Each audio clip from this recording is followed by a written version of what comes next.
brought to you by Skill Fantasy. Skill fantasy पे जीतो लाखों के कैश प्राइजेस। क्रिकेट का असली मजा अब सिर्फ देखने में नहीं, स्किल फैंटेसी के साथ खेलने में है। डाउनलोड करना तो बनता है।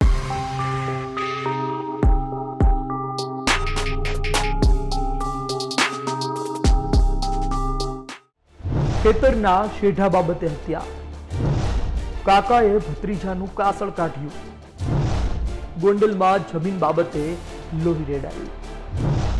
આપણે ત્યાં કહેવાય છે કે જર અને જમીન બંને કજિયાનું છોરું। ખરેખર રાજકોટ જિલ્લાના ગોંડલ તાલુકાના વોરાકોટડા ગામે આ કહેવત સાચી પડી રહી છે।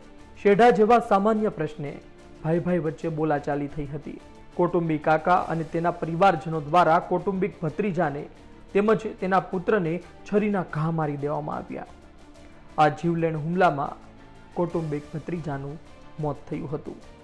ફરિયાદી અનિલભાઈ રાજેશભાઈ સાકરિયા ફરિયાદ નોંધાવેલી કે તેના પિતાને આ કામના આરોપીઓ અજય ઉર્ફે ટીટો ચીનુભાઈ સાકરિયા, અજયની પત્ની હેતલ, સવિતાબેન વાઇફ ઓફ ચીનુભાઈ સાકરિયા, ચીનુભાઈ ઝીણુભાઈ સાકરિયા, આ બધા જે એને કૌટુંબિક ભાઈઓ થતા હોય અને આ જે જમીન હોય એ ફરિયાદીના દાદાને આરોપીઓએ ખેડી નાખતા જે બાબતે ઠપકો આપવા જતા બનાવ બનેલ છે। અને આના મુખ્ય આરોપી અજય ટીટો ચીનુભાઈ સાકરિયા છરી વડે આ કામના મરણ જનાર રાજેશભાઈ ઉર્ફે રમેશભાઈ નાથાભાઈ સાકરિયાને છરી વડે ઘાતક હુમલો કરી મારી નાખેલા હોય, જેથી આ ચારેય આરોપીઓને ગોંડલ તાલુકા પોલીસ સ્ટેશને અટક કરેલા હોય અને આગળની તપાસ ગોંડલ તાલુકા પીઆઈ પરમાર ચલાવી રહ્યા છે। શેઢા જેવી સામાન્ય બાબતે ફરી હત્યા થઈ છે। જોવું રહ્યું આ પ્રકારની હત્યાઓ ક્યારે ઘટે છે।